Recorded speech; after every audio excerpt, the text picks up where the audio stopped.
नमस्कार दोस्तों। आज अपन नया टॉपिक पढ़ेंगे। एनसीईआरटी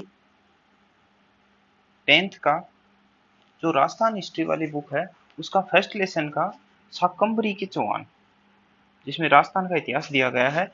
इसमें है पहला टॉपिक शाकंभरी के चौहान। अब शाकंभरी कौन सी जगह थी? शाकंभरी थी अजमेर के आसपास का भाग। अजमेर जो है उसके आसपास के क्षेत्र को अपन शाकंभरी बोलते थे। अभी आप शुरू से देखते हैं। इस चौहान वंश की उत्पत्ति के विषय में बहुत विवाद है। अभी अपन ने पीछे राठौड़ पढ़ लिए, गोहिल पढ़ लिए और राजपूत पढ़ लिए, सभी की उत्पत्ति से संबंधित विवाद हैं। तो आपको विवादों पे ध्यान ना जाके जो मुख्य रूप से एक जो कंक्लूजन निकला है उसकी तरफ ज्यादा फोकस करना है। वंशावली और ख्यातों में इनको अग्निवंशीय मानना है, अब किसी को सूर्यवंशीय मानना है। डॉक्टर गौरी शंकर हीराचंद ओझा के विचार से इसे सूर्यवंशी क्षत्रिय माना गया है। जैसे बिल्कुल गोहिल वंशियों को माना गया था उसी तरह इनको भी सूर्यवंशी क्षत्रिय माना गया है। और अचलेश्वर मंदिर के लेख में इसे चंद्रवंशीय माना गया है। यहाँ दो ओपोजिट वो हो जाते हैं, विवादास्पद मत हो जाते हैं। कई विद्वान इन्हें आर्य मानकर विदेशी मानते। इन सभी मतों का विवेचन करते हुए डॉक्टर दशरथ शर्मा ने चौहानों की उत्पत्ति ब्राह्मण वंश से मानते हैं।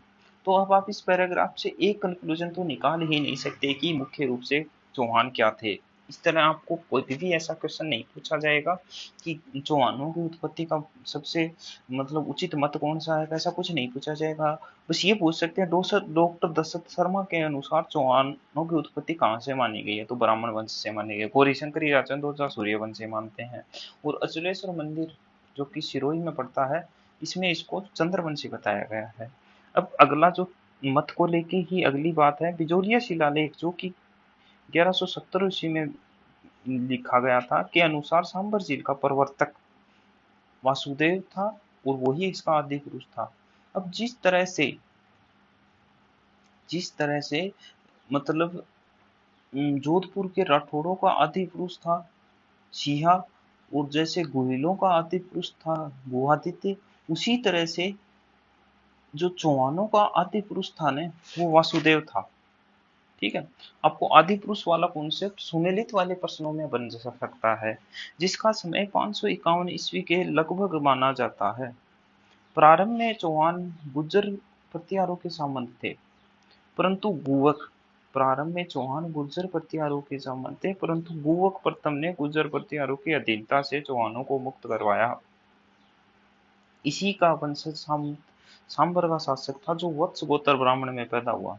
अब यह आपको लाइनें थोड़ी सी कॉम्प्लिकेटेड लग रही हैं कि बिजोलिया शिलालेख में के अनुसार वासुदेव चौहान चौहानों का आदि पुरुष था। तो आपको ये पॉइंट उठाना है यहाँ से कि वासुदेव चौहान चौहानों का आदि पुरुष था। अब किसके अनुसार था, क्या था, ये अपना आगे देख लेंगे। और इनका समय याद रख लेना थोड़ा सा कि 551 ईस्वी के लगभग माना जाता है। और आगे ये क्या कौन किसके सामंत थे, ये चीजें आपको थोड़ी सी नेग्लेक्ट करनी है। वाकपति राज चौहानों का शक्तिशाली शासक हुआ जिसने प्रतिहारों को परास्त कर अपनी शक्ति का परिचय दिया। वाकपति राज चौहानों का शक्तिशाली शासक हुआ जिसने प्रतिहारों को परास्त कर अपनी शक्ति का परिचय दिया। विक्रयराज द्वितीय चौहानों का एक अन्य शक्तिशाली शासक था। 983 ईस्वी का हर्षनाथ लेख उसकी विजयों का उल्लेख करता है। 983 ईस्वी का हर्षनाथ लेख उसकी विजयों का उल्लेख करता है। उसने गुजरात के चालुक्य शासक मूलराज को परास्त किया। विग्रहराज द्वितीय के बाद दुर्लभ राज और गोविंद तृतीय शासक बने। पृथ्वीराज विजय नामक ग्रंथ में गोविंद तृतीय की उपाधि वेरीघट मिलती है। फरिश्ता के अनुसार गोविंद तृतीय ने गजनी के शासक को मारवाड़ में आगे बढ़ने से रोका। अब इस पैराग्राफ में अपने को मुख्य मुख्य बातें क्या हैं वो देखो। एक तो चौहानों का आदि पुरुष देख लेना है कि चौहानों का जो आदि पुरुष है वो वासुदेव था। अब अगला जो था कि चौहानों को वत्स गोत्रीय ब्राह्मण किसमें कहा गया, तो वत्स गोत्रीय ब्राह्मण कहा गया था बिजोलिया शिलालेख में। ठीक है। 983 ईस्वी का हर्षनाथ उल्लेख उसकी विजयों की जानकारी देता है। विग्रहराज द्वितीय की बात हो रही है। विग्रहराज, अब जब विग्रहराज चतुर्थ आएगा ना तो अपन आगे देख लेंगे। यहाँ पे छोटे छोटे शासकों का जिक्र है। उसने गुजरात के चालुक्य शासक मूलराज को परास्त किया। अब अपने को मुख्य रूप से क्या याद रखना है कि विग्रहराज जो द्वितीय था ने इसका युद्ध मूलराज से हुआ और इसने चालुक्य शासक मूलराज को परास्त किया। ठीक है, जो कि 900, जिसका उल्लेख मिलता है 983 का हर्षनाथ लेख। अब इसको किस तरह से अपने नोट्स में जगह देनी है, विग्रहराज द्वितीय लिखा और गुजरात शासक मूलराज को परास्त किया, कोष्टक में लिख देना 983 ईस्वी का हर्षनाथ लेख, सब समझ जाओगे। इसी विग्रहराज द्वितीय के बाद दुर्लभ राज शासक बना, इसके बाद गोविंद तृतीय शासक बना। पृथ्वीराज विजय जो ग्रंथ था जिसके रचयिता थे जयानक, उस ग्रंथ में गोविंद तृतीय की उपाधि वेरी घट थी। तो ये बात आपको मेंशन करनी है अपने नोट्स में। पृथ्वीराज विजय जिसके रचनाकार जयानक थे, उसने गोविंद तृतीय की उपाधि वेरी घट दी गई थी, जिसमें फरिश्ता के अनुसार गोविंद तृतीय ने गजनी के शासक को मारवाड़ में आगे बढ़ने से रोका, जो कि बिल्कुल भी इंपॉर्टेंट बात नहीं है, बिल्कुल भी। ये बात, दो बातें, तीन बातें निकली हैं इसमें टोटल, अगर आप छोटी छोटी भी कलेक्ट करो तो। एक तो आदि पुरुष वाली, एक वत्स गोत्र ब्राह्मण वाली, एक विग्रहराज द्वितीय वाली और एक ये पृथ्वीराज विजय वाली। चारों बातें आपको अच्छे से लिख लेना है। अब अपना पहला महत्वपूर्ण शासक जो आता है वो है अजयराज। अजयराज का टाइम था 1105 से 1133। ऐसे करते करते अपन ने 551 ईस्वी से ये शुरू हुआ था शासन, आपको याद हो तो। ये देखो यहाँ पे 551 ईस्वी से, मतलब ये आदि पुरुष का जिक्र हो गया था। 500 साल आपको छोटे मोटे शासकों ने ही निकाल दी। अब जब अजयराज जो था, इसके बारे में अपन ने देखा कि ये 1105 ईस्वी में तो शासक बना और ये इस वंश का प्रतापी शासक था। 1113 ईस्वी में इसने अजमेर बसाया, जो कि एक महत्वपूर्ण बात है, लिख लीजिए आप। जो बसाने वाले क्वेश्चन है ना, ये कोई ना कोई एक कन्फर्म आता है, चाहे तो भले ही आप जो नगर है ना, जैसे अजमेर हुआ, उदयपुर हुआ, जयपुर हुआ, बीकानेर हुआ, इन जोधपुर हुआ, इनको आप एक लिस्टेड वाइज लिस्ट सी बना लीजिए छोटी सी कॉर्नर में। अब जैसे आपको जोधपुर, बीकानेर, उदयपुर और ये चौथा अजमेर, ये चारों आपको जवानी याद होना चाहिए। जोधपुर 1459, बीकानेर 1488, उदयपुर 1559, ये है जो है ये 1113। इतनी चीजें इस तरह से आपको याद होनी ही होनी चाहिए। आपको शासक याद हो तो द बेस्ट है, शासक ना भी याद हो, शासक अप्रोक्स क्या रहता है कि जैसे जोधपुर का जोधा था, बीकानेर का बीका था, उदयपुर का उदय सिंह था, अजमेर का अजयराज था, तो लगभग सिमिलर नाम थे, अपने ही नाम पे इन्होंने किया। और इसके बाद 1113 में अजमेर बसाया, चांदी और तांबे के सिक्के चलाए, जो अजय प्रिय धर्म कहलाए। ज्यादा इंपॉर्टेंट नहीं है, लेकिन आपको थोड़ा सा माइंडली मेंशन रखना है। कुछ मुद्राओं पर उसकी रानी सोमलवती का नाम भी अंकित मिलता है।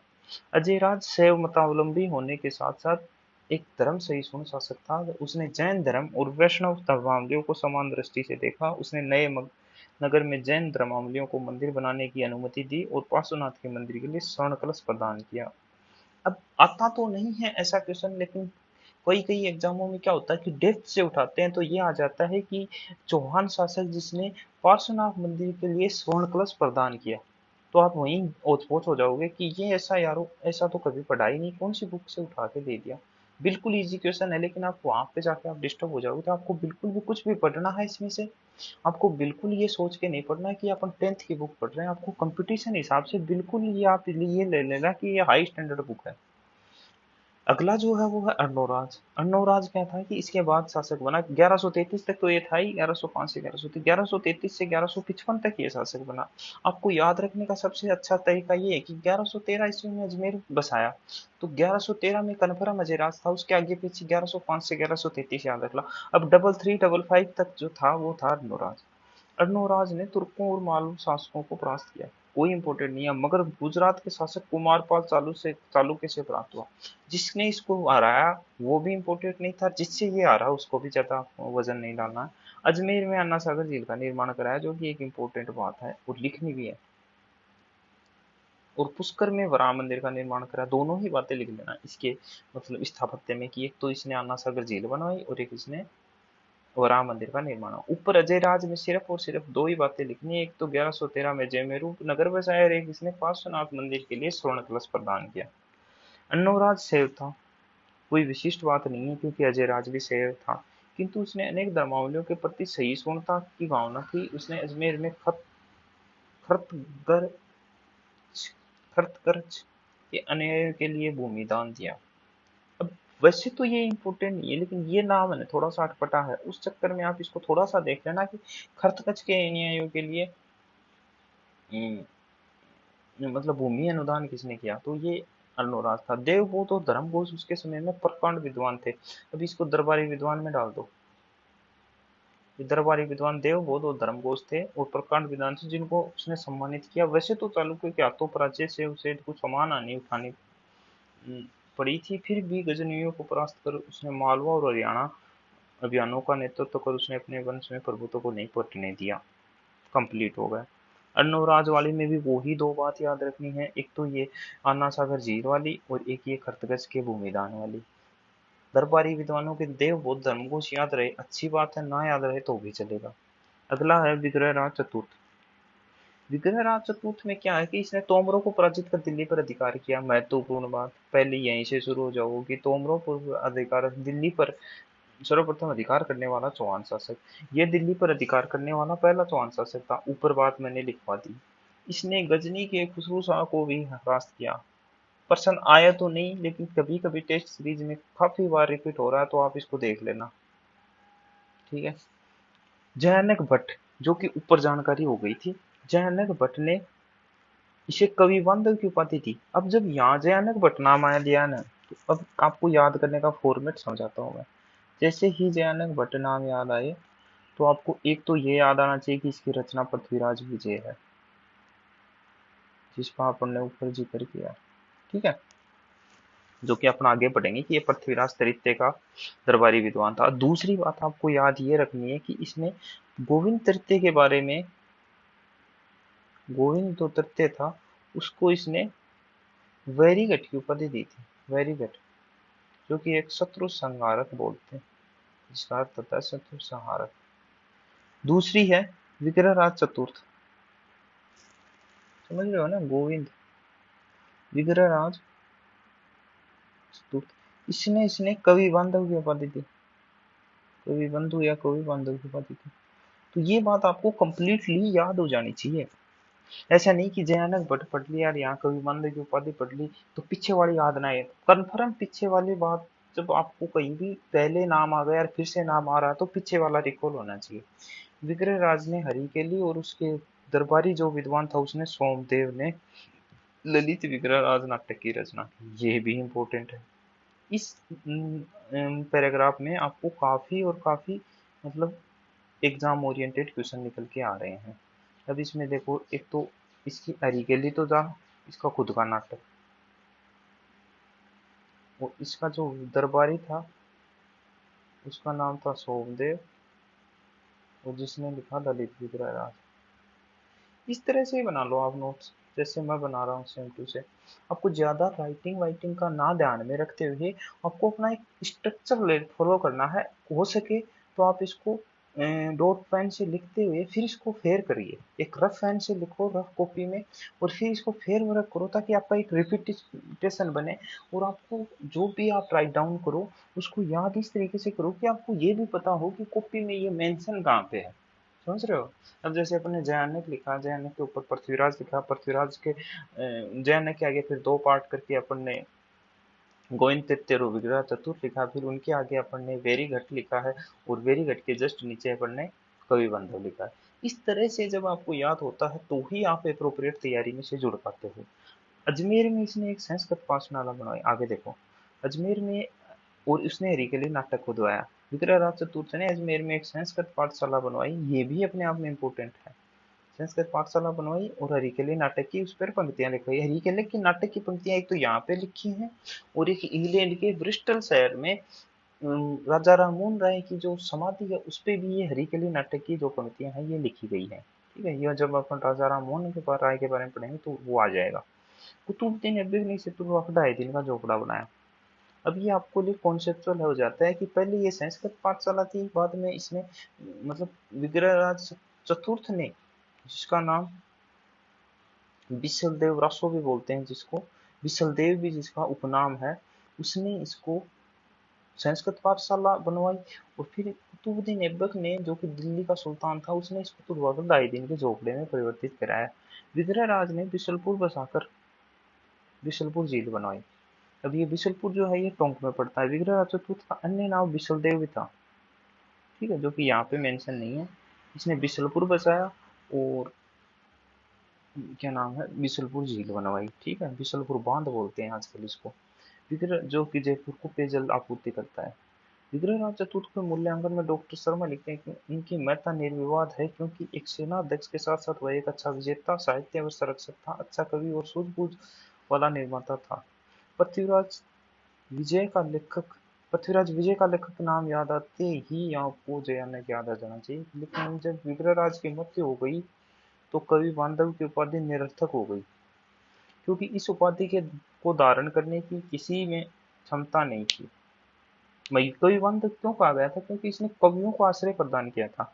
क्योंकि इसके बाद वाले शासकों ने मतलब एक युद्ध प्रणाली पे ज्यादा ध्यान दिया था, साहित्य की तरफ थोड़ा सा उनका रुझान कम था, क्योंकि इस उपाधि को धारण करने की किसी में क्षमता नहीं रही। सोमदेव तो हरिविक्रराज को वीरों में ही नहीं वरन विद्वानों में भी अग्रणी मानता था। ये केवल उसकी मिथ्या प्रशंसा नहीं है, हरि के लिए नाटक में उसकी योग्यता आंकी जा सकती है। किलहोर्न ने भी उसकी विद्वता को प्रशंसा करते हुए कहा है कि उन हिंदू शासकों में से एक व्यक्ति जो कालिदास और भवभूति की होड़ कर सकता है।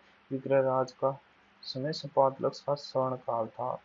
अब जो अपन संपादलक्ष और जंगल देश दो नाम आए हैं, तो जो बीकानेर का दक्षिणी भाग था उसको तो संपादलक्ष कहा गया था, सॉरी जंगल देश कहा गया था, और जो अजमेर का उत्तरी भाग था उसको संपादलक्ष बोला गया था। तो ये आपको थोड़ा सा याद रखना है कि संपादलक्ष का स्वर्णकाल विग्रहराज चतुर्थ का काल था। और जो ये किल होर्न वाला जो सेंटेंस है ये अपने को याद रखता है। वह उन हिंदू शासकों में था वह उन हिंदू शासकों में से एक व्यक्ति था जो कालिदास और भवभूति की होड़ कर सकता था। ये वाक्य किसने कहा? तो ये वाक्य कहा था किल होर्न ने। समझ रहे हो? ये अपने आप में एक इम्पोर्टेंट क्वेश्चन निकल के आता है। तो इस तरह से आपको ये छह सात क्वेश्चन विग्रह चतुर्थ से संबंधित बन रहे हैं। ये आपको अपने नोट्स में व्यवस्थित लिखना है और इनको याद भी करना है। याद करने का तरीका मैं आपको ऊपर बता चुका हूँ। अब अपना अगला शासक है जो कि लास्ट है चौहान वंश का, पृथ्वीराज तृतीय। इसकी है 1177 से लेकर 1192 तक। अब आपको पता है तो 70 जो थे ना, 70 मतलब 17 साल, 7 और 7 14 साल लगभग बीच में और छोटे मोटे शासक आए। फिर सीधा, क्योंकि पृथ्वीराज तृतीय था, इसके पिताजी का नाम सोमेश्वर था, थोड़े थोड़े टाइम के लिए शासक आए थे। शाकंभरी के चौहान शासकों में सबसे प्रसिद्ध पृथ्वीराज तृतीय 11 वर्ष की आयु में शासक बने। 1182 में इसने सतलज के भंडार को परास्त किया। यहीं से शुरू कर दो इसकी सैनिक कार्यवाहियां। इसने भंडार को परास्त किया 1182 ईस्वी में। इसी वर्ष इसने महोबा के चंदेल शासक को भी पराजित किया। महोबा में चंदेल शासक को पराजित किया। इसने वी जिसके प्रसिद्ध वीर अलाउद्दीन, महोबा के शासक जो था उसका नाम था परमार्दी देव, और परमार्दी देव के जो सेनापति थे उनका नाम था अलाउद्दीन, लड़ते हुए मारे गए। तो जब अलाउद्दीन का जिक्र होगा तो स्वाभाविक रूप से शासक का भी जिक्र होना चाहिए। तो आपको ये परमार्दी देव, महोबा और अलाउद्दीन लिख लेना है। लड़ते हुए मारे गए। पृथ्वीराज ने कन्नौज के गढ़वाल शासक जयचंद को भी परास्त किया। मतलब कंटिन्यू ये मतलब अपने राज्य का विस्तार करता जा रहा है। 1182 में इसने भंडारकों को परास्त किया। अगले ही साल इसने महोबा के चंदेल शासक परमार्दी देव को हराकर उसके अलाउद्दीन जो सेनापति थे वो उस युद्ध में मारे गए। इसके बाद में अपने मौसेरे भाई गढ़वाल शासक जयचंद को भी परास्त किया और स्वयंवर के समय उसकी बेटी संयोगिता का अपहरण कर उससे विवाह कर लिया। तराइन का प्रथम युद्ध में उसने गौरी को भी पराजित किया। यहाँ तक इसकी विजय की पताकाएं लहरा ही रही थी। मगर 1192 ईस्वी के तराइन के द्वितीय युद्ध में गौरी से पराजित हुआ, जिसमें चौहान राज्य का तो पतन हुआ ही बल्कि भारत में तुर्की राज्य की नींव भी पड़ गई। ठीक है। अब इसमें जो इसकी सैनिक उपलब्धियां करके इसमें आपको लिख लेना, एक तो ये काम किया, एक इसने चंदेल शासक को पराजित किया, एक इसने गढ़वाल शासक को पराजित किया, और ऊपर से इसने संयोगिता का अपहरण किया। ठीक है। फिर 1191 में इसने गौरी को पराजित किया और 1192 में ये गौरी से स्वयं पराजित हो गया। पृथ्वीराज कितने वीर विद्यानुरागी गुणीजनों का सम्मान करने वाला था। पृथ्वीराज विजय का रचयिता जयानक, जो कि मैं कई बार ऊपर लिखवा चुका हूँ, और पृथ्वीराज राजसों का लेखक चंद्रबरदाई इसके दरबारी विद्वान थे। ठीक है। तो आपको दरबारी विद्वान में दो बातें लिखनी है, जयानक और चंद्रबरदाई, और दोनों की राय मतलब रचनाएं लिख लेनी है। अब संयोगिता स्वयंवर कथा देख लेते हैं एक बार मोटा मोटा, इसमें से कोई क्वेश्चन नहीं है। कन्नौज के शासक जयचंद के राष्ट्रीय किया तथा अपनी पुत्री संयोगिता के विवेक लिए स्वयंवर का आयोजन भी किया, जिसमें पृथ्वीराज को छोड़कर कई राजा महाराजाओं को आमंत्रित किया।